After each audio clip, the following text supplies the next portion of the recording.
Hello my dear students, प्यारे बच्चों, विधि series में आपका स्वागत है। आज की इस वीडियो में आपके लिए लेके आए हैं pair of linear equations in two variable, chapter 3 के मोस्ट इंपोर्टेंट क्वेश्चंस और फुल चैप्टर का फुल कॉन्सेप्ट एक शॉर्ट वीडियो में।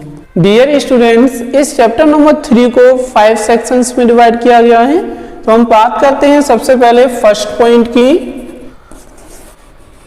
Algebraic representation. Second point, graphical representation. Third point, conditions. And fourth point, substitution method. And last fifth point, elimination method. Dear students, first point क्या है? Algebraic representation. इसका means क्या है कि हम किसी भी स्टेटमेंट को लीनियर पेयर ऑफ इक्वेशंस की फॉर्म में रिप्रेजेंट कर सकते हैं algebraically. Second point, graphical representation, यानी कि जो हमने इक्वेशंस बनाई हैं जिनको हमने एल्जेब्रिक रिप्रेजेंट किया है, उन इक्वेशंस को हम ग्राफिकली शो करा सकते हैं और ग्राफिकली हम सॉल्यूशन भी फाइंड कर सकते हैं। थर्ड पॉइंट है कंडीशंस। टू लाइंस की क्या क्या कंडीशन होगी? 3 कंडीशंस होंगी, अभी मैं उनको एक्सप्लेन करूंगा। नेक्स्ट फोर्थ पॉइंट में क्या है? Substitution method. एंड लास्ट है आपका एलिमिनेशन मेथड। सब्स्टिट्यूशन और एलिमिनेशन मेथड से हम इक्वेशंस को सॉल्व करेंगे और ग्राफिकली भी सॉल्व करेंगे। डियर स्टूडेंट्स, थर्ड पॉइंट है कंडीशंस का, तो हम सबसे पहले कंडीशंस जान लेते हैं, उसके बाद हम मोस्ट इंपोर्टेंट क्वेश्चंस को सॉल्व करेंगे। पहली कंडीशन क्या होती है? a1 upon a2 is not equal to b1 upon b2। कब? जब हमारे पास 2 इक्वेशंस गिवन हो। कौन सी equations? a1 x plus b1 y plus c1 equal to 0 and a2x plus b2y plus c2 equal to 0। जब हमारे पास ये दो इक्वेशंस गिवन है 2 वेरिएबल में, तो पहली कंडीशन क्या बनेगी? a1 upon a2 is not equal to b1 upon b2। अगर ये कंडीशन बनती है तो उन दोनों लाइंस का नेचर कैसा होगा? इंटरसेक्टिंग, यानी कि वो दोनों लाइंस एक दूसरे को इंटरसेक्ट करेंगी एक पॉइंट पर। तो ऐसी लाइंस के कितने सॉल्यूशन होंगे? यूनिक सॉल्यूशन, या फिर हम कह सकते हैं कि ओनली 1 सॉल्यूशन होगा। और जिन लाइंस का कोई सॉल्यूशन निकलता है उनकी कंसिस्टेंसी कैसी होती है? ये लाइंस आपकी कंसिस्टेंट होती हैं। सेकेंड कंडीशन की अब हम बात करेंगे।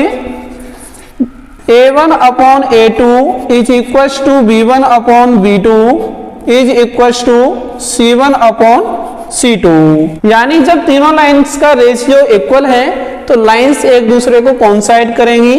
तो इसमें हम मेंशन कर सकते हैं कोइंसिडेंट। और कोइंसिडेंट लाइंस के बहुत सारे सॉल्यूशन होते हैं, तो इसमें हम क्या लिख सकते हैं? Many infinitely solutions. और ये लाइंस कैसी होंगी? कंसिस्टेंट होंगी। तीसरी कंडीशन क्या होती है? a1 upon a2 is equal to b1 upon b2 is not equal to c1 upon c2। यानी कि जब पहले दोनों रेशियो इक्वल होते हैं और थर्ड रेशियो इक्वल नहीं होता है तो लाइंस का नेचर कैसा होगा? लाइंस आपकी पैरेलल होंगी और पैरेलल लाइंस कहीं एक दूसरे को इंटरसेक्ट नहीं करती, इसलिए इनका कोई सॉल्यूशन नहीं होगा, नो सॉल्यूशन। और जिन इक्वेशंस का कोई सॉल्यूशन नहीं निकलता है वो इनकंसिस्टेंट होती हैं। तो इसमें हम क्या लिख सकते हैं? इनकंसिस्टेंट। डियर स्टूडेंट्स, ये थी आपकी 3 कंडीशंस। इन कंडीशंस के बेसिस पर हम लाइंस का नेचर बता सकते हैं, सॉल्यूशन बता सकते हैं और कंसिस्टेंसी भी बता सकते हैं। डियर स्टूडेंट्स, अब चलते हैं मोस्ट इंपोर्टेंट क्वेश्चंस पर। Question number 1, Aftab tells his daughter, 7 years ago I was 7 times as old as you were then. Also 3 years from now I shall be 3 times as old as you will be. Represent this situation algebraically and graphically. Dear students, question number 1 में क्या है कि आफ्ताब अपनी daughter से क्या कहता है कि 7 years ago मैं तुमसे 7 times ओल्ड था और फ्यूचर में 3 years बाद मैं तुमसे 3 times ओल्ड हो जाऊंगा। तो इन स्टेटमेंट्स को हमें एल्जेब्रिकली रिप्रेजेंट करना है और ग्राफिकली भी रिप्रेजेंट करना है। तो सबसे पहले हम एक काम करेंगे, लेट कर लेते हैं इसमें हम Aftab's age equal to x years and daughters is equal to y years. Now 7 years ago, अगर हम 7 years ago की बात करें तो आफ्ताब अपनी डॉटर से 7 times बड़ा था। That means अगर अभी आफ्ताब की एज x ईयर है तो 7 year ago उसकी एज कितनी रही होगी, x माइनस 7, और डॉटर की एज कितनी है y ईयर्स, तो 7 years ago डॉटर की एज कितनी रही होगी, y माइनस 7। अब स्टेटमेंट के अकॉर्डिंग आफ्ताब की एज डॉटर की एज से 7 times बड़ी है, तो हम 7 का इसमें मल्टीप्लाई कर देंगे और यहाँ पर हम इक्वल लगाएंगे और इस सिचुएशन को हम सॉल्व कर लेंगे। यानी x minus 7 is equal to 7y minus 49, x minus 7y is equal to minus 49 plus 7, यानी 7 को हम राइट हैंड में ले जाएंगे, प्लस का हो जाएगा, यानी x minus 7y is equal to minus 42, equation number 1। तो ये आपकी फर्स्ट इक्वेशन हो गई, यानी कि हमने फर्स्ट स्टेटमेंट को एल्जेब्रिकली रिप्रेजेंट कर दिया है। इस स्टेटमेंट को हमें ग्राफिकली भी रिप्रेजेंट करना है, तो हम एक काम करते हैं, यहाँ पर एक टेबल बना लेते हैं ग्राफ के लिए। टेबल कैसे बनाएंगे, इस तरीके से x, y and cp। cp का मीन्स क्या होता है, कोऑर्डिनेट पॉइंट या फिर कॉर्नर पॉइंट। अगर हम इस इक्वेशन में x की वैल्यू को 0 रख दें तो देखिए क्या बनेगा, 0 minus 7y equal to minus 42, यानी minus 7y equal to minus 42। Minus से माइनस को कैंसिल कर सकते हैं, 7 से 42 को 6 टाइम्स, यानी y की वैल्यू कितनी आ गई, 6। तो इस तरीके से ये कोऑर्डिनेट पॉइंट क्या बन जाएगा, 0,6। नाउ अगर हम y को 0 रख दें तो x की वैल्यू कितनी आएगी, माइनस की 42। तो ये कोऑर्डिनेट पॉइंट कितना बन जाएगा, 42,0। नाउ 3 years फ्रॉम नाउ, यानी कि अब हम 3 years के बाद की बात करेंगे। आफ्ताब की प्रेजेंट एज x ईयर है, तो 3 साल बाद आफ्ताब की एज कितनी हो जाएगी, x plus 3 equal to daughter की एज अभी y ईयर्स है, तो 3 साल बाद डॉटर की एज कितनी हो जाएगी, y प्लस 3, और आफ्ताब अपनी बेटी से 3 times बड़ा हो जाएगा। इसका मीन्स क्या है, हमें 3 का मल्टीप्लाई करना पड़ेगा डॉटर की एज में, क्योंकि डॉटर छोटी होगी तो उसकी एज कम होगी, इसलिए हम डॉटर की एज में 3 का मल्टीप्लाई कर देंगे, जिससे आफ्ताब और उसकी डॉटर की एज इक्वल हो जाए। Now x plus 3 is equal to 3y plus 9, y को हम इधर ले आएंगे, x minus 3y is equal to 9 minus 3 is 6, equation number second statement को एल्जेब्रिकली रिप्रेजेंट कर दिया। अब इसको ग्राफिकली भी रिप्रेजेंट करना है, तो इसके लिए भी हम एक टेबल बना लेंगे इस तरीके से, x, y, cp। अगर हम इसमें x के प्लेस पर 0 रख देंगे तो x 0 हो जाएगा, माइनस 3y इक्वल टू 6, यानी 3 से 6 को डिवाइड करेंगे 2 टाइम्स, और y की वैल्यू कितनी हो जाएगी, माइनस 2। तो इस तरीके से ये कोऑर्डिनेट पॉइंट क्या बनेगा, 0, माइनस 2। नाउ अगर हम y को 0 रख देंगे तो ये 3y आपका कैंसिल आउट हो जाएगा, क्या बचेगा, x इक्वल टू 6, यानी जब हम y को 0 रखेंगे तो x की वैल्यू 6 आएगी, तो ये D पॉइंट हो जाएगा 6,0। इसके बाद हम इक्वेशन नंबर 1 और 2 को ग्राफ पर रिप्रेजेंट करेंगे, तो उसके लिए हमें एक ग्राफ बनाना पड़ेगा। इस तरीके से हमने ये एक y एक्सिस बना ली, और एक एक्स एक्सिस बना लेते हैं इस तरीके से।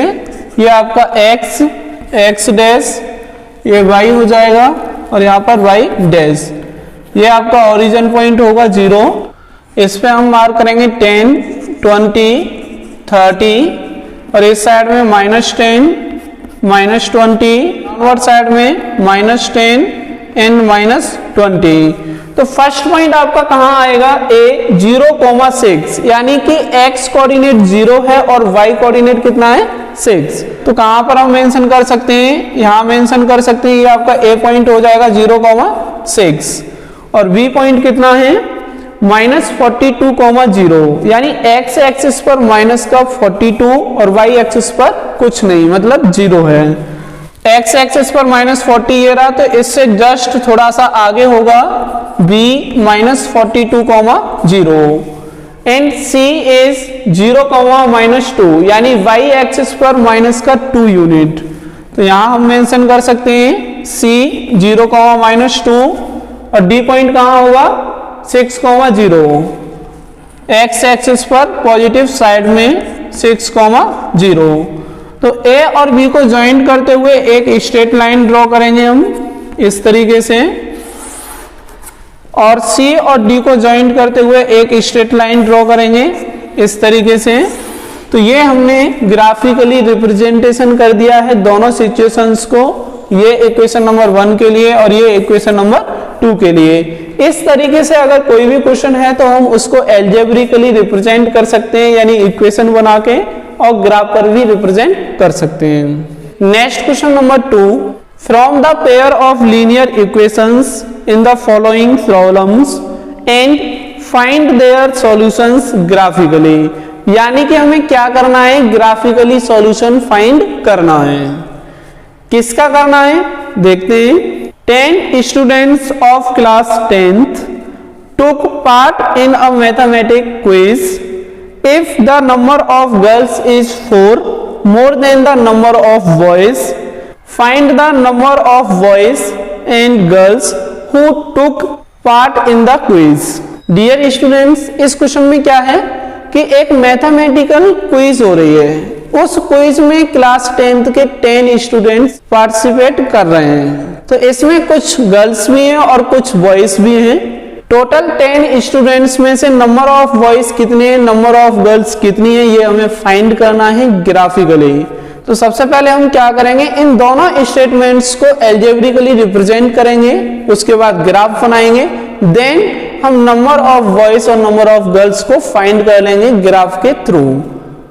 तो हम लेट कर ले रहे हैं नंबर ऑफ गर्ल्स को, number of girls equal to x and number of boys equal to y।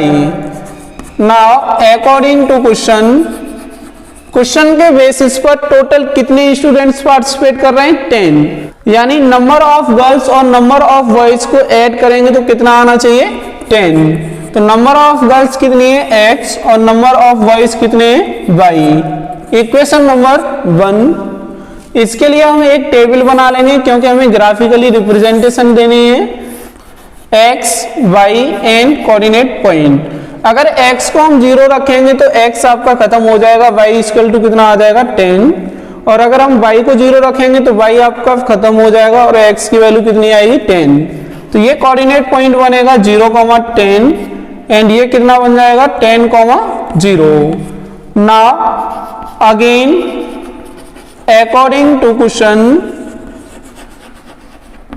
Second statement में क्या दे रखा है कि number of girls number of boys से 4 मोर हैं, यानी कि जितनी गर्ल्स पार्टिसिपेट कर रही हैं वो कितनी होंगी? बॉयज से 4 अधिक हैं। तो नंबर ऑफ गर्ल्स हमने कितनी लेट की हैं? x, और एक साइड में हम नंबर ऑफ बॉयज लिख लेते हैं। तो नंबर ऑफ गर्ल्स आपकी ऑलरेडी ग्रेटर हैं, किससे? बॉयज से। और कितनी अधिक हैं? 4 अधिक हैं। तो नंबर ऑफ बॉयज में अगर हम 4 ऐड कर दें तो ये आपके दोनों साइड्स इक्वल हो जाएंगी। Now x minus y is equal to 4, equation number 2। Second statement को हम कैसे रिप्रेजेंट कर सकते हैं? x minus y equal to 4। अब इसके लिए भी हम एक टेबल बनाएंगे। X y and c p. X को अगर हम 0 रख देंगे तो minus y is equal to 4 and y is equal to कितना हो जाएगा -4। तो ये कोऑर्डिनेट पॉइंट बनेगा 0, -4। अगर हम y को 0 रखेंगे तो x की वैल्यू 4 आ जाएगी और ये कोऑर्डिनेट पॉइंट बन जाएगा 4, 0। अब इसके बाद हमें क्या करना है, इन दोनों टेबल को ग्राफ पर शो कराना है। तो चलते हैं अब ग्राफ पर। ये x एक्सिस हो जाएगी x एंड x डैश, ये आपकी y एक्सिस हो जाएगी y एंड y डैश, ये आपका ओरिजिन पॉइंट। अब इसमें हम एक काम करते हैं, 1 सेंटीमीटर स्केल को मान लेते हैं 2 बॉयज या 2 गर्ल्स के इक्वल।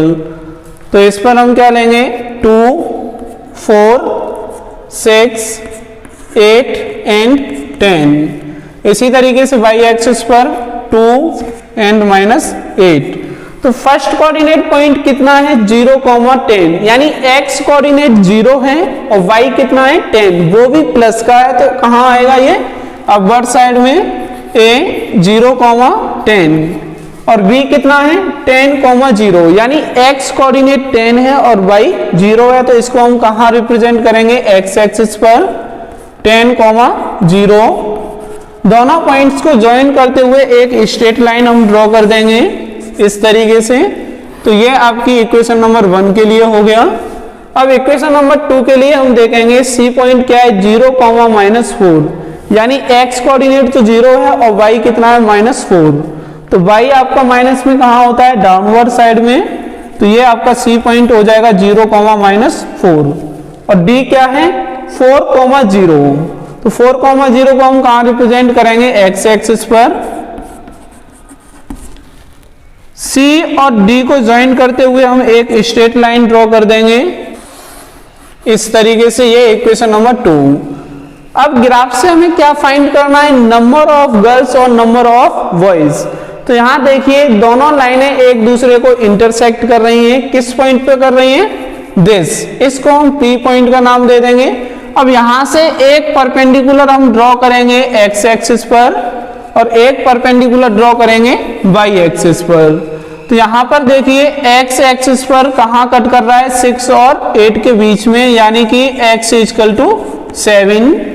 और y एक्सिस पर कहां इंटरसेक्ट कर रहा है ये परपेंडिकुलर, 2 और 4 के बीच में। तो यहां पर y इक्वल टू कितना हो जाएगा, अप्रोक्सीमेट 3।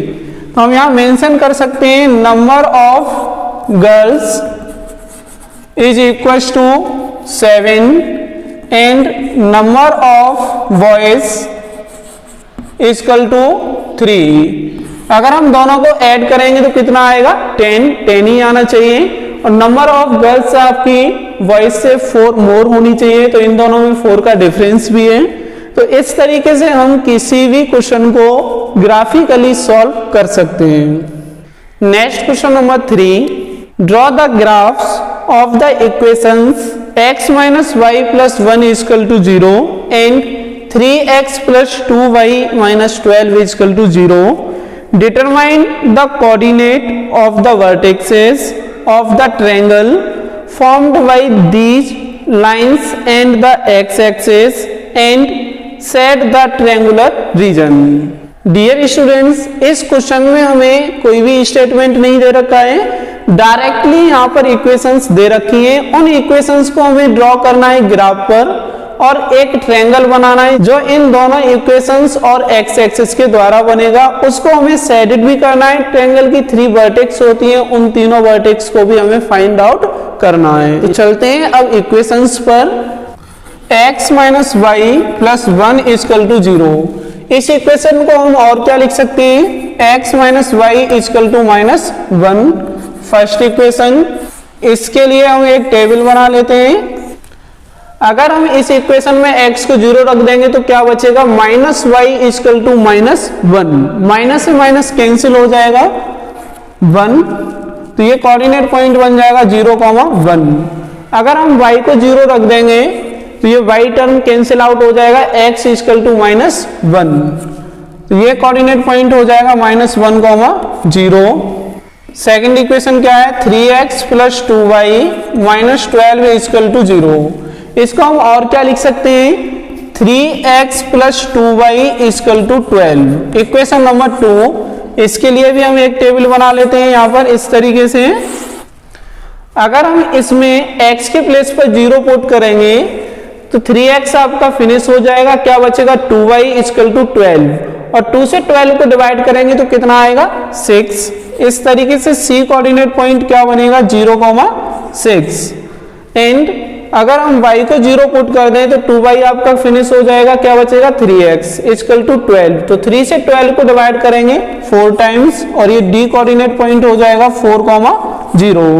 अब इसके लिए हम एक ग्राफ बनाएंगे। ग्राफ में हम एक y एक्सिस बनाते हैं इस तरीके से, y एंड y डैश, एक आपकी x एक्सिस बनेगी horizontal line x and x dash. इस पे हम मेंशन कर रहे हैं 1 2 3 एंड 4, 1 और ये ओरिजिन 0। तो ए कोऑर्डिनेट पॉइंट क्या है 0,1, ये कहां पर आएगा दिस पॉइंट, इसको हम क्या कह सकते हैं 0,1। दूसरा कोऑर्डिनेट पॉइंट क्या है -1,0, यानी कि ये आपका मिलेगा नेगेटिव साइड में x एक्सिस पर b -1,0।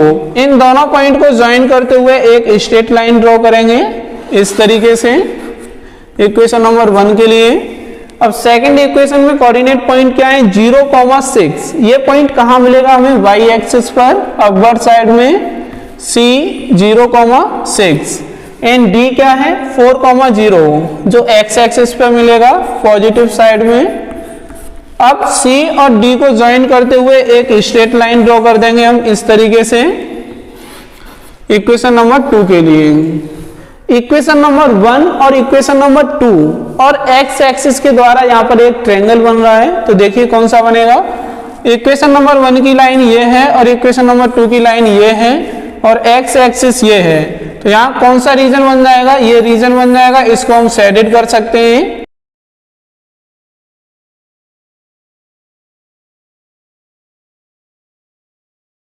इस शेडेड ट्रायंगल की हमें तीनों वर्टेक्स भी लिखनी है, तो वर्टेक्स क्या हो जाएंगी,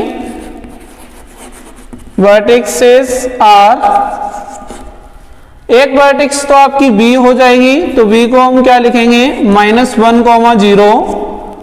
दूसरी वर्टेक्स आपकी क्या हो जाएगी D 4,0 और तीसरी वर्टेक्स क्या होगी दिस, इसको हमने P का नाम दे दिया। अब ये P कितना होगा, यहां से एक x एक्सिस पर परपेंडिकुलर डालेंगे तो ये 2 पर आपका कट करेगा, तो x कोऑर्डिनेट 2 हो जाएगा। अब P से अगर हम y एक्सिस पर परपेंडिकुलर डालेंगे तो ये 3 पर कट करेगा, तो y कोऑर्डिनेट आपका 3 हो जाएगा। यानी कि ट्रायंगल की जो तीसरी वर्टेक्स होगी वो क्या हो जाएगी 2,3। तो इस तरीके से हम यहाँ किसी भी ट्रायंगल को सेट कर सकते हैं, उसकी तीनों वर्टेक्स फाइंड कर सकते हैं ग्राफ के through. Next question number 4, on comparing the ratios a1/a2, b1/v2 and c1/c2, find out whether the following pair of linear equations are consistent or inconsistent। इस क्वेश्चन नंबर 4 में क्या है, हमारे पास दो इक्वेशंस दे रखी हैं। इन दोनों इक्वेशंस के रेशियो यानी a1/a2, b1/b2 और c1/c2 को कंपेयर करके हमें यह बताना है कि ये दोनों इक्वेशंस कंसिस्टेंट होंगी या इनकंसिस्टेंट होंगी। तो एक टेबल बनवाई थी जिसमें 3 कंडीशंस होती थी, उन कंडीशंस को फॉलो करेंगे। जौन सी कंडीशन यहाँ पर वेरीफाइड हो जाएगी उसके अकॉर्डिंग हम कंसिस्टेंट या इनकंसिस्टेंट मेंशन कर सकते हैं। ये क्वेश्चन दूसरे तरीके से भी पूछा जा सकता है, कैसे कि हमें कंसिस्टेंसी ना बताकर सॉल्यूशन पूछा जाए या फिर नेचर पूछा जाए, तो उस कंडीशन में भी हम क्या करेंगे कि इन 3 कंडीशंस में से किसी एक कंडीशन को वेरीफाई करेंगे और उसके अकॉर्डिंग हम सॉल्यूशन लिख देंगे या फिर नेचर लिख देंगे। तो सबसे पहले हम इन इक्वेशंस को कंपेयर कराएंगे, किससे, compare with a1x plus b1y equal to c1 and a2x plus b2y equal to c2 से। यानी पहली इक्वेशन में जो x का मल्टीपल है वो a1 की वैल्यू हो जाएगी और y का मल्टीपल है वो आपका b1 की वैल्यू हो जाएगी 5/3 और जो कांस्टेंट नंबर है वो आपका C1 की वैल्यू हो जाएगी 5। इसी तरीके से दूसरी इक्वेशन से हम निकालेंगे A2, B2 और C2 की वैल्यूज को। x का मल्टीपल A2 होता है और y का मल्टीपल B2 होता है यानी -10, और C2 क्या होता है, कांस्टेंट नंबर इज 14। तो सबसे पहले हम क्या करेंगे, A1 अपॉन A2 रेशियो को फाइंड करेंगे। A1 की वैल्यू कितनी है 3/2 और A2 की वैल्यू कितनी है 9। तो 9 के अपॉन में हम 1 ऐड कर लेंगे, 1 का मल्टीप्लाई 3 में और 2 का मल्टीप्लाई 9 में, कितना आ जाएगा 3/18। 3 से हम इसको 1 टाइम और इसको 6 टाइम डिवाइड करेंगे तो कितना आ जाएगा 1/6। इसके बाद हम फाइंड करेंगे V1 अपॉन V2 रेशियो को, 5/3 अपॉन V2 की वैल्यू -10। 10 के अपॉन में हम 1 ऐड करेंगे, 1 का मल्टीप्लाई 5 के साथ और 3 का मल्टीप्लाई 10 के साथ करेंगे, क्या आएगा 5/-30। 5 से हम इसको 1 टाइम और इसको 6 टाइम डिवाइड कर सकते हैं, क्या बनेगा -1/6। अब हमें थोड़ा ध्यान देना होगा कि अगर A1 अपॉन A2 और B1 अपॉन B2 दोनों रेशियो की वैल्यू सेम आ रही है तभी हम तीसरा रेशियो फाइंड करेंगे C1 अपॉन C2। अदरवाइज तीसरे रेशियो को फाइंड करने की कोई जरूरत नहीं है, क्योंकि जब ये दोनों अनइक्वल हैं तो हम क्या कह सकते हैं कि A1 upon A2 is not equal to B1 upon B2। Value same है बट साइन डिफरेंट है, तो इसलिए ये क्या बन जाएगा A1 upon A2 is not equal to B1 upon B2। तो ये आपकी कंडीशन किसकी होती है, इंटरसेक्टिंग लाइंस की, जिसका एक सॉल्यूशन होता है और ये कंसिस्टेंट होती है। तो हम क्या लिख सकते हैं, these lines are consistent on the basis of this condition. इन 3 कंडीशंस पर बेस्ड एक क्वेश्चन और है जिसमें किसी कांस्टेंट की वैल्यू हमें फाइंड करनी होगी। अगर कांस्टेंट की वैल्यू फाइंड करनी होगी तो कंडीशंस को पहले ही मेंशन किया गया होगा, जैसे क्वेश्चन नंबर 5 में दे रखा है। स्टेटमेंट क्या है इसका, for which value of k will the following pair of linear equations have no solution। Dear students, question number 5 में ये हमारे पास दो इक्वेशन है, 3x plus y is equal to 1 and 2k minus 1 into x plus k minus 1 into y is equal to 2k plus 1। इन दोनों equations को अगर हम solve करें तो कोई सॉल्यूशन नहीं निकलेगा। तो नो सॉल्यूशन की एक कंडीशन होती है, वो क्या कंडीशन होती है, A1 upon A2 is equals to B1 upon B2 is not equals to C1 upon C2। A1, B1, C1, A2, B2 और C2 की वैल्यू को हम कंपेयर करेंगे इन इक्वेशन से और वैल्यू को हम इसमें पुट कर देंगे। ये कंडीशन हमने क्यों लिखी है, क्योंकि हमारे पास इसमें गिवन है there is no solution of these equations, so we can apply A1 upon A2 is equals to B1 upon B2 is not equals to C1 upon C2। now A1 की value कितनी हो जाएगी, equation number 1 से x का multiple 3, A2 की value कितनी हो जाएगी, इक्वेशन नंबर 2 से x का multiple 2k minus 1 is equal to V1 की वैल्यू यानी कि इक्वेशन नंबर 1 से y का मल्टीपल, तो y का मल्टीपल यहाँ कुछ है नहीं, जब कुछ नहीं होता है तो वहां पर हम क्या लिखते हैं 1 अपॉन इक्वेशन नंबर 2 से y का multiple k minus 1 is not equal to equation number 1 में कांस्टेंट वैल्यू कितनी है 1 और इक्वेशन नंबर 2 में कांस्टेंट वैल्यू 2k प्लस 1। अब ये तीसरा रेशियो आपका अनइक्वल है तो हम इसको छोड़ सकते हैं, इन दोनों रेशियो को हम सॉल्व कर लेंगे, यानी 3 upon 2k minus 1 is equal to 1 upon k minus 1, cross multiply करेंगे 2k माइनस 1 इंटू 1 कितना हो जाएगा 2k minus 1 is equal to 3 into k minus 1 कितना हो जाएगा 3k minus 3, 2k minus 3k को हम राइट से लेफ्ट हैंड में लेके आएंगे, माइनस का हो जाएगा इक्वल टू माइनस 3 प्लस 1, क्योंकि जब 1 को हम राइट हैंड में ले जाएंगे तो प्लस का हो जाएगा, सबट्रैक्ट करेंगे माइनस k बचेगा इक्वल टू माइनस 2, माइनस से माइनस हम कैंसिल कर देंगे, k की वैल्यू कितनी आ जाएगी 2, यानी कि जब k की वैल्यू 2 होगी तब इन इक्वेशन का कोई भी सॉल्यूशन नहीं निकलेगा और कंडीशन आपकी क्या बनेगी, a1 upon a2 equal to b1 upon b2 is not equal to c1 upon c2। तो इस तरीके से हम किसी भी कांस्टेंट की वैल्यू फाइंड कर सकते हैं जब कोई क्वेश्चन आपका कंडीशंस पर बेस्ड हो। Next question number 6, solve the following pair of linear equations by substitution method. Dear students, इस क्वेश्चन नंबर 6 में क्या है कि पेयर ऑफ लीनियर इक्वेशंस दे रखा है, इस पेयर को हमें सॉल्व करना है सब्स्टिट्यूशन मेथड से। तो सब्स्टिट्यूशन मेथड से हम कैसे सॉल्व करते हैं, किसी एक इक्वेशन से x या y को सेपरेट कर लेते हैं, उसके बाद उसको हम सेकंड इक्वेशन में पुट कर देते हैं और एक वेरिएबल की वैल्यू फाइंड कर लेते हैं। उस वेरिएबल की वैल्यू को हम फिर से किसी एक इक्वेशन में रखेंगे तो हम दूसरे वेरिएबल की वैल्यू फाइंड करते हैं। इन इक्वेशंस को थोड़ा हम सिंप्लीफाई कर लेते हैं, यानी कि फर्स्ट इक्वेशन में 2 और 3 का एलसीएम लेंगे तो 6 हो जाएगा, 3 का मल्टीप्लाई यहाँ करेंगे 9x minus 10y equal to -2, cross multiply कर देंगे क्या आएगा 9x minus 10y equal to -12। अब यहां से हम एक काम करते हैं, x या y की वैल्यू को सेपरेट कर लेंगे। जैसे 9x इक्वल टू क्या हो जाएगा -12 plus 10y and x equal to -12 plus 10y upon 9। ये इक्वेशन नंबर 1 है, 2 and this equation number 3। Now substitute x in second equation. क्योंकि हमने यहाँ पर x को सेपरेट किया है फर्स्ट से, तो हम इसको सब्स्टिट्यूट करेंगे सेकंड इक्वेशन में। माइनस का 12 plus 10y upon 9 upon 3 plus y upon 2 equal to 13 upon 6। इस 3 के अपॉन में 1 लेट कर लेंगे तो 1 का मल्टीप्लाई इसके साथ हो जाएगा, 9 का मल्टीप्लाई इसके साथ हो जाएगा, क्या आएगा -12 plus 10y upon 27 plus y upon 2 equal to 13 upon 6। अब क्या करेंगे, हम 27 और 2 का एलसीएम ले लेंगे, कितना आएगा 54।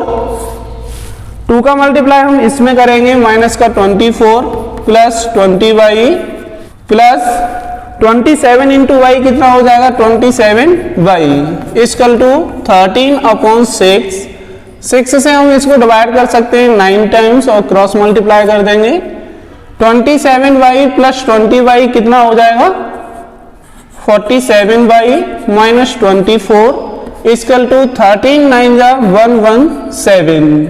Now 47y is equal to 117 plus 24। 47y is equal to इनको ऐड करेंगे कितना आएगा 141। Now y is equal to 141 upon 47। 47 से हम इसको डिवाइड करेंगे 3 टाइम्स डिवाइड होगा, y इक्वल टू 3। जब y की वैल्यू हमारे पास आ गई है तो इस वैल्यू को हम किसी एक इक्वेशन में पुट कर देंगे तो x की वैल्यू भी फाइंड कर पाएंगे। Put y in third equation, then x is equal to -12 plus 10 into 3 upon 9 equal to -12 plus 30 upon 9 equal to 30 minus 12 करेंगे 18 बचेगा अपॉन 9 से इसको डिवाइड कर देंगे 2 टाइम्स तो x की वैल्यू कितनी आ जाएगी 2। तो इस तरीके से हम किसी भी पेयर को सब्स्टिट्यूशन मेथड से सॉल्व कर सकते हैं, यानी किसी एक इक्वेशन से x या y को सेपरेट करेंगे, उसको सब्स्टिट्यूट करेंगे अदर इक्वेशन में, तब एक वेरिएबल की वैल्यू हम फाइंड कर पाएंगे। उस वेरिएबल की वैल्यू को हम फिर से पुट कर देंगे तो सेकंड वेरिएबल की वैल्यू फाइंड कर लेंगे। Next question number 7, the taxi charges in a city consist of a fixed charge together with the charge for the distance covered. For a distance of 10 km, the charge paid is rupees 105, and for a journey of 15 km, the charge paid is 155 rupees. What are the fixed charges and the charge per kilometer? How much does a person have to for traveling a distance of 25 kilometers? Dear students, इस question number 7 में क्या है कि एक taxi है, taxi का एक fix charge है और पर किलोमीटर के हिसाब से भी चार्ज करती है। तो तो हमें इसमें क्या फाइंड करना है, फिक्स चार्ज और charge per kilometre. First of all हम क्या करेंगे, फिक्स चार्ज को लेट कर लेते हैं, let fixed charge equal to ₹X and charge per kilometre equal to by ₹। यानी कि हमने फिक्स चार्ज को x मान लिया है और चार्ज पर किलोमीटर y मान लिया है। तो फर्स्ट स्टेटमेंट में क्या है, अकॉर्डिंग टू क्वेश्चन कोई पर्सन 10 किलोमीटर डिस्टेंस कवर करता है और उसका पे करता है ₹105। 10 किलोमीटर के लिए फिक्स चार्ज कितना हो जाएगा x, जब पर किलोमीटर चार्ज कितना है ₹y, देन 10 किलोमीटर का चार्ज कितना हो जाएगा 10y। तो 10y और एक फिक्स चार्ज को ऐड कर देंगे तो इनका सम कितना होना चाहिए 105। अब यहां से एक काम करते हैं, x की वैल्यू को फाइंड कर लेते हैं, 105 minus 10y equation number 1। Again according to question second statement में क्या है कि कोई पर्सन 15 किलोमीटर ट्रेवल करता है तो उसका पे करेगा ₹155। तो ₹155 कब आएंगे, इसमें एक फिक्स चार्ज x होगा और 15 किलोमीटर का चार्ज कितना हो जाएगा 15y। अब इसमें हम क्या करेंगे, x की वैल्यू को सब्स्टिट्यूट कर देंगे तो y की वैल्यू फाइंड कर सकते हैं, यानी 105 minus 10y plus 15y equal to 155। 15y minus 10y is 5y equal to 155 minus 105, यानी 105 को जब राइट हैंड में ले जाएंगे तो ये माइनस का हो जाएगा। Then 5y is equal to 50, 5 से हम इसको डिवाइड करेंगे 10 टाइम्स, y की वैल्यू कितनी आ जाएगी 10, यानी कि जो चार्ज पर किलोमीटर है वो कितना रहेगा ₹10। अब हम फाइंड करेंगे फिक्स चार्ज।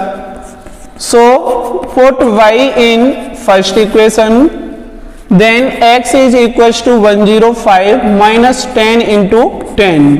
जब इसमें हम y की वैल्यू रखेंगे तो 10 इंटू 10 हो जाएगा equal to 105 minus 100 equal to 5, और टैक्सी का फिक्स चार्ज हो जाएगा ₹5। इसके बाद हमें क्या करना है कि अगर कोई पर्सन 25 किलोमीटर डिस्टेंस कवर करता है तो वो कितना पे करेगा।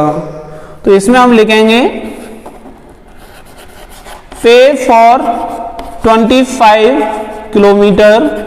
25 किलोमीटर में फिक्स चार्ज x होगा और 25 किलोमीटर का चार्ज कितना हो जाएगा 25y इक्वल टू x की value 5 plus 25 into 10 equal to कितना होगा 25 इंटू 10 इज 250, 250 प्लस 5 ₹255, यानी कि 25 किलोमीटर का वो पर्सन पे करेगा ₹255। Next question number 8, 5 years hence the age of Jacob will be 3 times that of his son. 5 years ago Jacob's age was 7 times that of his son. What are their present ages? Dear students, इस question number 8 में क्या है कि एक Jacob है और उसका सन है, उनकी एज में एक रिलेशन दे रखा है और उनकी हमें प्रेजेंट एज भी फाइंड करनी है। तो सबसे पहले हम यहाँ पर एज लेट कर लेते हैं, let Jacob's age equal to x years and son's age is y years. Then according to question, after 5 years, after 5 years का मीन्स क्या है कि फ्यूचर में जैकोब की एज x है और उसके बेटे की एज कितनी है y years। अगर हम 5 साल बाद फ्यूचर की बात करें तो जैकोब की एज कितनी हो जाएगी x प्लस 5 और उसके सन की एज कितनी हो जाएगी y प्लस 5। इन दोनों की एज में क्या रिलेशन है कि जैकोब आफ्टर 5 ईयर अपने सन से 3 टाइम्स बड़ा हो जाएगा। इसका मीन्स क्या है कि उसका सन छोटा है तो इसकी एज में हम 3 का मल्टीप्लाई कर देंगे तो इन दोनों की एज इक्वल हो जाएगी। अब इसको हम सॉल्व कर लेते हैं। x plus 5 equal to 3y plus 15, 5 को हम राइट हैंड में ले जाएंगे, x equal to 3y plus 15 minus 5, then x equal to 3y plus 10, equation number 1। Now again according to question 5 years ago, अगर हम 5 years ago की बात करें तो जैकोब की एज कितनी हो जाएगी x माइनस 5 और सन की एज कितनी हो जाएगी y माइनस 5। अब इन दोनों में रिलेशन क्या है कि 5 years ago जैकोब की एज उसके सन की एज से 7 टाइम्स रही होगी। तो इसका मीन्स क्या है कि x minus 5 is equal to 7 y minus 5, यानी सन की एज में अगर हम 7 का मल्टीप्लाई कर दें तो जैकोब की एज के इक्वल आएगा। x minus 5 is equal to 7y minus 35, x की वैल्यू को हम यहाँ सब्स्टिट्यूट कर देंगे, 3y plus 10 minus 5 equal to 7y minus 35। 7y को हम राइट हैंड से लेफ्ट हैंड में लेके आएंगे, 3y minus 7y equal to minus 35, 10 minus 5 कितना बचेगा 5, 5 को जब हम राइट हैंड में ले जाएंगे तो माइनस का हो जाएगा, 7y माइनस 3y कितना minus 4y is equal to minus 40, minus से माइनस कैंसिल कर देंगे और 4 से 40 को 10 times, then y equal to कितना हो जाएगा 10 ईयर्स, यानी सन की जो एज होगी प्रेजेंट एज वो कितनी हो जाएगी 10 ईयर्स हो जाएगी। अब जैकोब की एज फाइंड करनी है तो हम क्या करेंगे, put y in first equation, then x is equal to 3 into 10 plus 10 equal to 30 plus 10 equal to 40 years, यानी जैकोब की एज कितनी होगी 40 ईयर्स और सन की एज कितनी होगी 10 ईयर्स। डियर स्टूडेंट्स, अब हम बात करेंगे एलिमिनेशन मेथड की। तो उसके लिए क्वेश्चन क्या है, solve the following pair of linear equations by elimination method, 3x minus 5y minus 4 equal to 0 and 9x equal to 2y plus 7। Dear students, इसमें दो इक्वेशन दे रखी है, 3x minus 5y minus 4 equal to 0 and 9x equal to 2y plus 7। तो सबसे पहले हम इसमें एक काम करते हैं कि कांस्टेंट वैल्यू को राइट हैंड में रखेंगे और अलजेब्रिक वैल्यूज को लेफ्ट हैंड में रखेंगे। देन दिस इक्वेशन क्या हो जाएगी, 3x minus 5y equal to 4 and this 9x minus 2y equal to 7। Equation number 1 and 2। Elimination method में हमें करना क्या होता है कि x या y किसी एक के कोएफिशिएंट को हम इक्वल कर लेते हैं। कैसे करेंगे, मल्टीप्लाई करके। जैसे कि यहाँ पर y का मल्टीपल कितना है 5 और इसमें y का मल्टीपल कितना है 2, तो इन y के मल्टीपल को अगर हमें सेम करना है तो क्या करना होगा कि इसमें जो y का मल्टीपल है 2, तो 2 का हम मल्टीप्लाई कर दें इक्वेशन नंबर 1 में, और इक्वेशन नंबर 1 में 5 है y का मल्टीपल, तो हम इस 5 का मल्टीप्लाई कर दें सेकंड इक्वेशन में, तो क्या होगा कि यहाँ पर y के मल्टीपल सेम हो जाएंगे। इसके बाद हम इन इक्वेशंस को ऐड या सब्ट्रैक्ट करेंगे जिससे हमारी एक x की वैल्यू फाइंड हो जाएगी। उसके बेसिस पर हम y की वैल्यू भी फाइंड कर सकते हैं। तो हम यहाँ मल्टीप्लाई करेंगे, multiplying by 2 in first equation and by 5 in second equation. Then अगर हम 2 का मल्टीप्लाई इसमें करेंगे तो फुल इक्वेशन में करना होगा, 2 3 जा 6x minus 10y equal to 8। Second equation में 5 का करेंगे, 45x minus 10y equal to 35। y की कोएफिशिएंट हमने इक्वल कर लिए। इसके बाद हम क्या करेंगे, इन दोनों इक्वेशन को या तो ऐड करेंगे या सब्ट्रैक्ट करेंगे। तो ये डिपेंड करेगा y के साइन पर। अगर y के साइन दोनों सेम होते हैं जैसे कि माइनस माइनस या फिर प्लस प्लस, तो हमें सब्ट्रैक्शन करना होगा। अगर दोनों के साइन डिफरेंट होते हैं तो हम ऐड कर सकते हैं। तो ऑन सब्ट्रैक्टिंग करेंगे तो क्या होगा, यहाँ माइनस हो जाएगा और यहाँ प्लस और यहाँ माइनस हो जाएगा, ये दोनों कैंसिल आउट हो जाएंगे। 45 में से 6 को माइनस करेंगे तो माइनस का 39x बचेगा, इक्वल टू 35 में से 8 को सब्ट्रैक्ट करेंगे तो कितना बचेगा, माइनस का 27। Then x is equal to कितना होगा, माइनस से माइनस कैंसिल कर सकते हैं, 27 upon 39।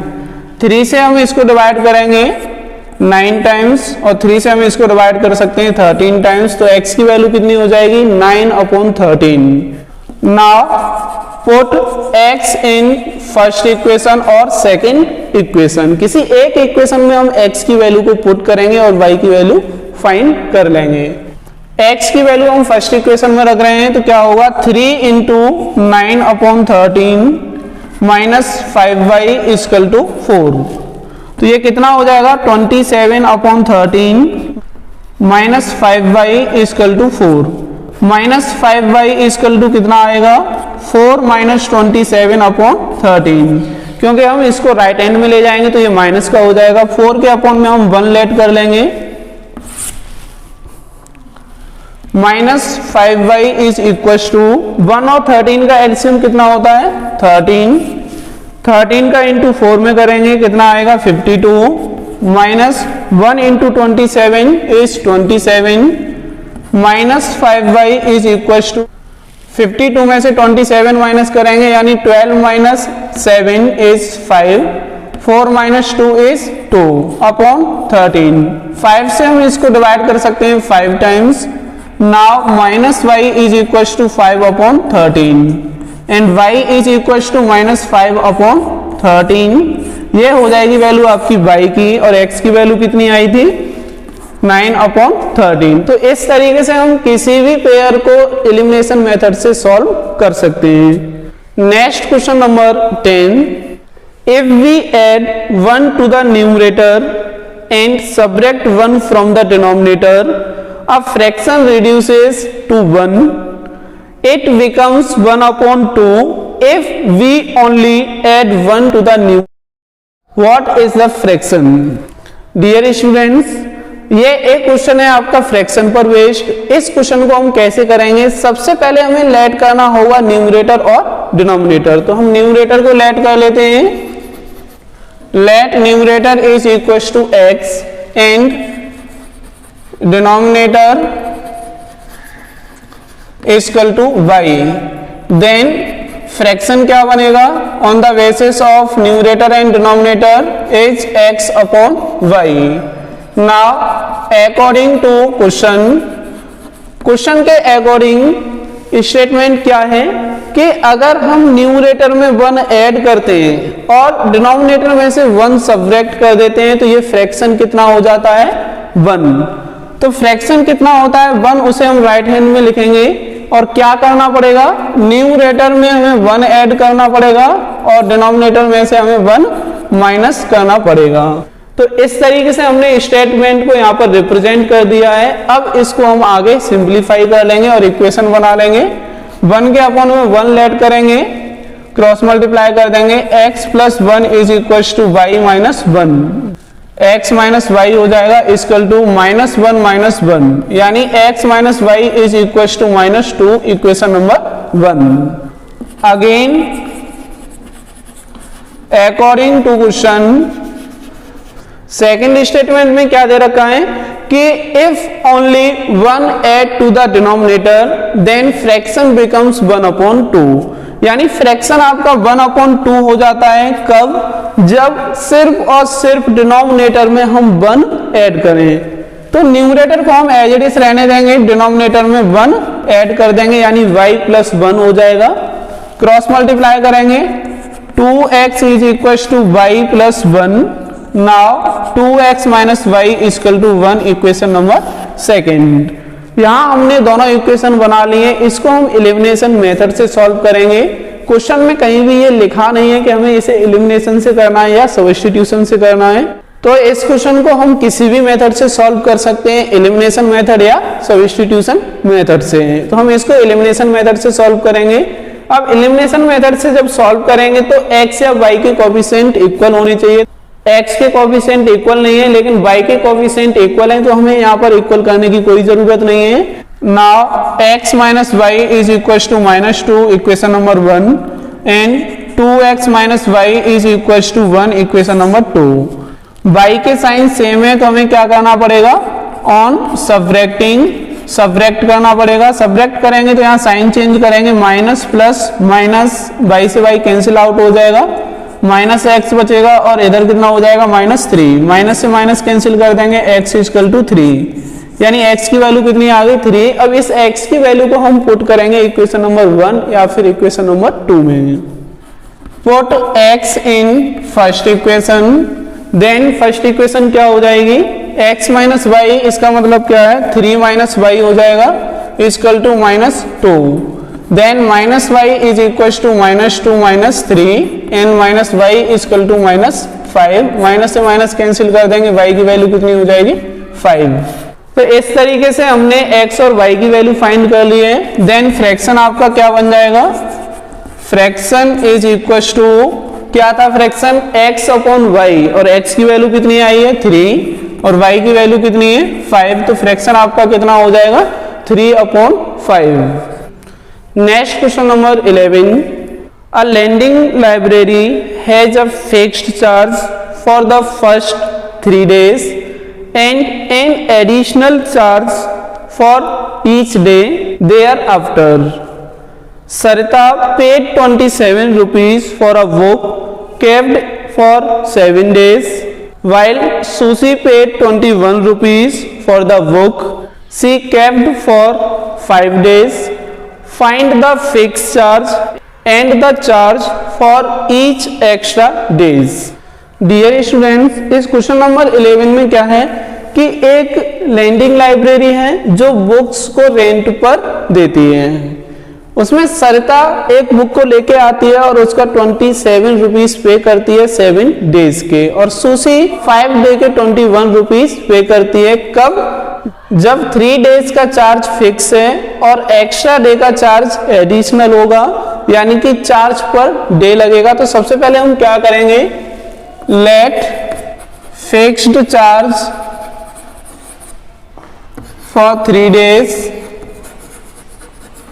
is equal to x rupees and additional charge is equal to y rupees. Now according to question, सरिता एक बुक को लेके आती है और 27 रुपीज पे करते हैं। अब ये 27 में 3 डेज का चार्ज कितना हो जाएगा, x रुपीज प्लस, और 4 डेज का चार्ज कितना होगा 4y। क्यों होगा, क्योंकि पर डे का चार्ज कितना लग रहा है y रुपीज। तो इस तरीके से हम इक्वेशन को बना सकते हैं, यानी x 3 डेज का चार्ज हो गया और 4y 4 डेज का चार्ज हो गया। इन दोनों को ऐड करेंगे तो 27 आना चाहिए। Equation number 1, again according to question, अब सुशी क्या करती है कि एक बुक को 5 डेज के लिए लेके आती है और 5 डे का वो कितना रेंट पे करती है 21 रुपीज। अब 5 डेज में से 3 डेज का चार्ज कितना होगा x रुपीज, अब बचेंगे कितने आपके 2 डेज। अब 2 डेज का चार्ज कितना हो जाएगा 2y। इस तरीके से 3 डेज का चार्ज प्लस 2 डेज का charge equal to 21। Equation number 2, तो इस क्वेश्चन को हम एलिमिनेशन मेथड से सॉल्व कर दे रहे हैं, यानी x plus 4y equal to 27 and x plus 2y equal to 21। On subtracting क्यों कर रहे हैं, क्योंकि यहाँ पर x के कोएफिशिएंट सेम है तो हम डायरेक्टली इसको सब्ट्रैक्ट कर सकते हैं, इसमें हमें किसी का मल्टीप्लाई करने की कोई जरूरत नहीं है। माइनस माइनस माइनस x से x कैंसिल आउट हो जाएगा, 4y माइनस 2y कितना हो जाएगा 2y इक्वल टू 6, 2 से हम 6 को डिवाइड करेंगे 3 times, then y equal to is 3 rupees, यानी एडिशनल चार्ज कितना हो जाएगा 3 rupees per day. Now put y in first equation, then x plus 4 into 3 equal to 27, x equal to कितना आएगा 27 माइनस 4 इंटू 3 करेंगे 12 हो जाएगा, and x equal to is 15 rupees, यानी कि जो 3 डेज का फिक्स चार्ज होगा वो कितना होगा 15 rupees. Dear students, next question number 12, solve the following pairs of equations by reducing them to a pair of linear equations. Dear students, इस question number 12 में दो इक्वेशंस दे रखी हैं, 2/√x + 3/√y = 2 and 4/√x - 9/√y = -1। तो ये एक pair नहीं है लीनियर इक्वेशंस का, तो हम क्या करेंगे, सबसे पहले हम इन इक्वेशंस को रिड्यूस करेंगे लीनियर पेयर में, उसके बाद हम इन इक्वेशंस को किसी भी मेथड से सॉल्व कर सकते हैं। इसके लिए हमें क्या करना पड़ेगा, let 1/√x = m and 1/√y = n। इसके बेसिस पर फर्स्ट इक्वेशन क्या बनेगी, 2 × 1/√x, इसको क्या लिख सकते हैं 2m, प्लस 3/√y को लिख सकते हैं 3n = 2, equation number 1, and 4/√x को लिख सकते हैं 4m, माइनस 9/√y को हम क्या लिख सकते हैं 9n = -1, इक्वेशन नंबर 2। इन दोनों इक्वेशन को हम किसी भी मेथड से सॉल्व कर सकते हैं। अगर हमें एलिमिनेशन मेथड से करना है तो क्या करना होगा, या तो n के कोएफिशिएंट को सेम करना होगा या फिर m के कोएफिशिएंट को सेम करना होगा।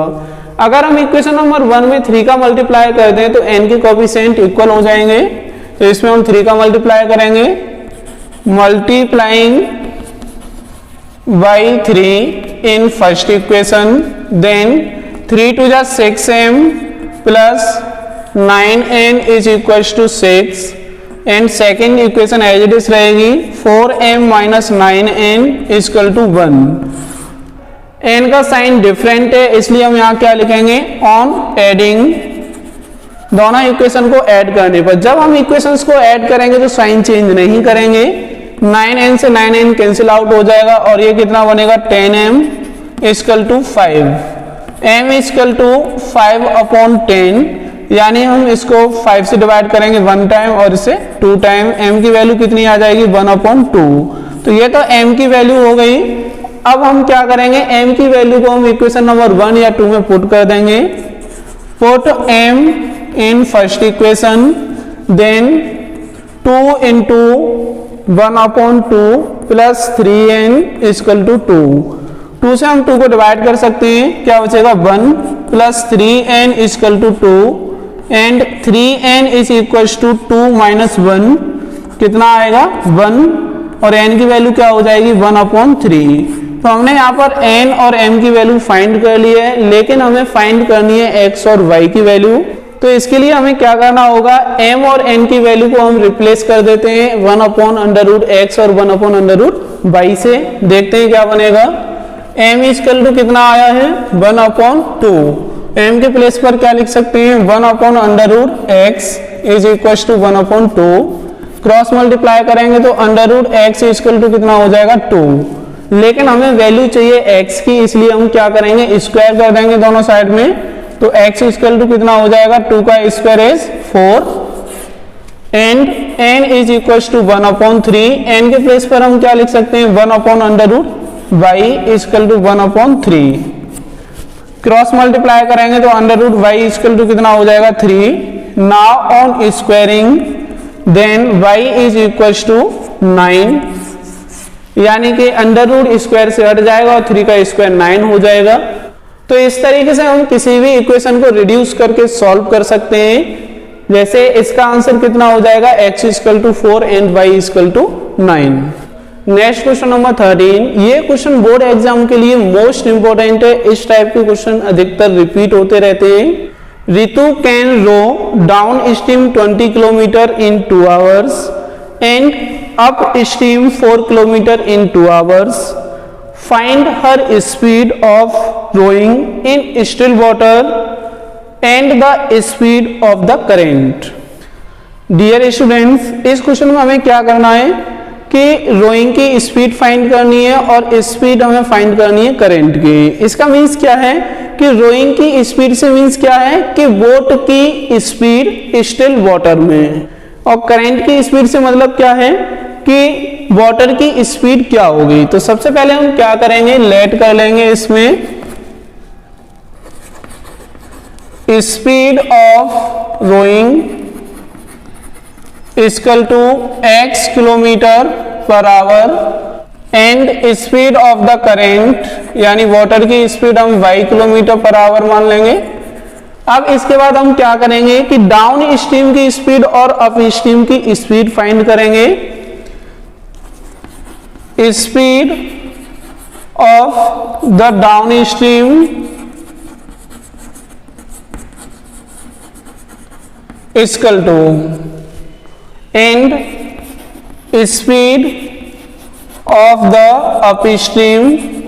डाउन स्ट्रीम और अप स्ट्रीम से मीन्स क्या है, जैसे कि वाटर आपका इस डायरेक्शन में फ्लो कर रहा है y km/h की स्पीड से और बोट को भी हम इसी डायरेक्शन में ले जा रहे हैं x km/h की स्पीड से, यानी कि वाटर के फ्लो करने की डायरेक्शन और बोट की डायरेक्शन अगर सेम है तो इसको हम बोलेंगे डाउन स्ट्रीम। और डाउन स्ट्रीम में क्या होगा कि इन दोनों की स्पीड को ऐड कर देंगे, यानी कि speed of the boat plus speed of the current that is x plus y।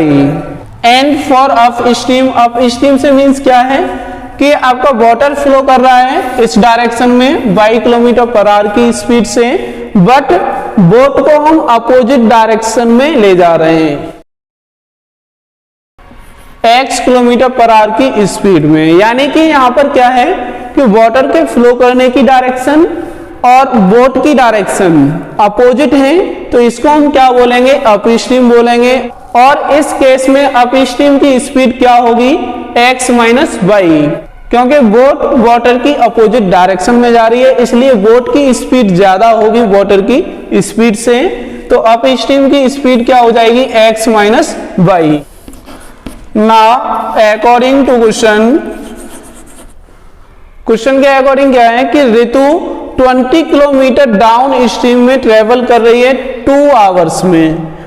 Speed का एक फॉर्मूला होता है डिस्टेंस अपॉन टाइम। तो कितनी डिस्टेंस ट्रेवल कर रही है 20, कितने टाइम में 2 आवर्स में, और स्पीड कितनी है डाउन स्ट्रीम की x प्लस वाई। तो इस तरीके से x plus y equal to कितना हो जाएगा 10, equation number 1। Again according to question, इसके बाद ऋतु अप स्ट्रीम में 4 किलोमीटर डिस्टेंस ट्रेवल कर रही है 2 आवर्स में। तो डिस्टेंस आपकी कितनी होगी 4 और टाइम कितना है 2, और किस स्पीड से ट्रेवल करेगी x माइनस वाई से। तो 2 से हम 4 को डिवाइड कर सकते हैं 2 times, then x minus y equal to is 2, equation number 2। अब इन इक्वेशंस को हम क्या करेंगे, सॉल्व कर लेंगे एलिमिनेशन मेथड से या सब्स्टिट्यूशन मेथड से। तो हम इनको सॉल्व करेंगे एलिमिनेशन मेथड से, क्योंकि यहाँ पर y का और x का कोएफिशिएंट सेम है। Now x plus y equal to 10 and x minus y equal to 2 on adding, दोनों इक्वेशन को ऐड करेंगे तो y से y कैंसिल हो जाएगा, x plus x is 2x equal to 12। 2 से हम इसको डिवाइड कर सकते हैं 6 टाइम, तो x की वैल्यू कितनी हो जाएगी 6, यानी कि ऋतु के रोइंग की स्पीड कितनी हो जाएगी 6 km/h इन स्टिल वाटर। इसमें km/h भी लिख देंगे unit. Now put x in first equation to find the speed of the current, then 6 plus y is equals to 10 and y is equal to 10 minus 6, y is equal to 4 km/h। यानी कि जो current की water के flow करने की speed होगी वो कितनी हो जाएगी 4 km/h, और रोइंग की स्पीड कितनी होगी 6 km/h in still water. Next question number 14। A boat goes 30 kilometre up stream and 44 kilometre down stream in 10 hours. In 13 hours it can go 40 kilometer upstream and 55 kilometer downstream. Determine the speed of the stream and that of the boat in still water. Dear students, ये question भी previous question जैसा ही है, यानी कि ये आपका based है अप स्ट्रीम और डाउन स्ट्रीम पर। तो सबसे पहले हम क्या करेंगे, इसमें स्पीड लेट कर लेंगे। Let speed of the boat in still water equal to x kilometer per hour and speed of the stream equal to y kilometre per our. इसके बाद हमें क्या करना है, ओनली x या y से काम नहीं चलेगा, हमें फाइंड करनी होगी speed of the up stream and speed of the down stream. तो यानी अप स्ट्रीम में क्या होता है और डाउन स्ट्रीम में क्या होता है, अभी प्रीवियस क्वेश्चन में मैंने सब कुछ एक्सप्लेन किया है। Now speed of the down stream, down stream में होता क्या है कि बोट की स्पीड और वाटर के फ्लो करने की स्पीड दोनों को हम ऐड कर लेते हैं, यानी क्या हो जाएगा x प्लस वाई। इसी तरीके से speed of the up stream, up stream में क्या होता है कि बोट को हमें उस डायरेक्शन में ले जाना होता है जिस डायरेक्शन में वाटर फ्लो नहीं करता है, यानी कि वाटर की अपोजिट डायरेक्शन में। तो इसका मीन्स क्या हो जाएगा, x माइनस वाई, यानी कि बोट की स्पीड में से हम वाटर की स्पीड को सबट्रैक्ट कर देंगे। After that 30 kilometre in up stream and 44 kilometre in down stream. तो इसमें टोटल कितना टाइम लगेगा, 10 आवर्स। और टाइम का फॉर्मूला क्या होता है, time is equal to distance upon speed. तो इस फॉर्मूले से हम एक इक्वेशन बनाएंगे, यानी according to question total time कितना है, 10 आवर्स। अब 10 आवर्स आपका कब आएगा, इसमें अप स्ट्रीम और डाउन स्ट्रीम दोनों का टाइम ऐड होगा। तो अप स्ट्रीम में कितना टाइम लगेगा, डिस्टेंस कितनी है 30 और स्पीड कितनी है x minus y, plus down stream में डिस्टेंस कितनी है 44 किलोमीटर और स्पीड कितनी है x प्लस वाई। तो ये तो टाइम हो जाएगा आपका अप स्ट्रीम का और ये टाइम हो जाएगा डाउन स्ट्रीम का। जब हम दोनों के टाइम को ऐड करेंगे तो कितना आना चाहिए, 10। तो इस टाइप के हम इक्वेशंस को सॉल्व नहीं कर सकते हैं। क्या करेंगे, इसमें इस इक्वेशन को रिड्यूस करेंगे एक लीनियर पेयर में। तो उसके लिए हमें क्या करना पड़ेगा, again let 1 upon x minus y equal to m and 1 upon x plus y equal to n। तो इसके अकॉर्डिंग इक्वेशन क्या बनेगी, 30m plus 44n equal to 10, equation number 1। Now again according to question, अगले statement में क्या दे रखा है कि अप स्ट्रीम और डाउन स्ट्रीम का टोटल टाइम दे रखा है 13 आवर्स। तो इक्वल में हम क्या लिखेंगे, 13 आवर्स और लेफ्ट हैंड साइड में क्या आएगा, अप स्ट्रीम का टाइम प्लस डाउन स्ट्रीम का टाइम। तो ये हो जाएगा आपका 40 upon x minus y plus downstream का टाइम, डाउन स्ट्रीम में कितना है 55 डिस्टेंस और इसकी स्पीड कितनी है x प्लस वाई। ये हमने कहां से लिखा है, time equal to distance upon speed के फॉर्मूले से।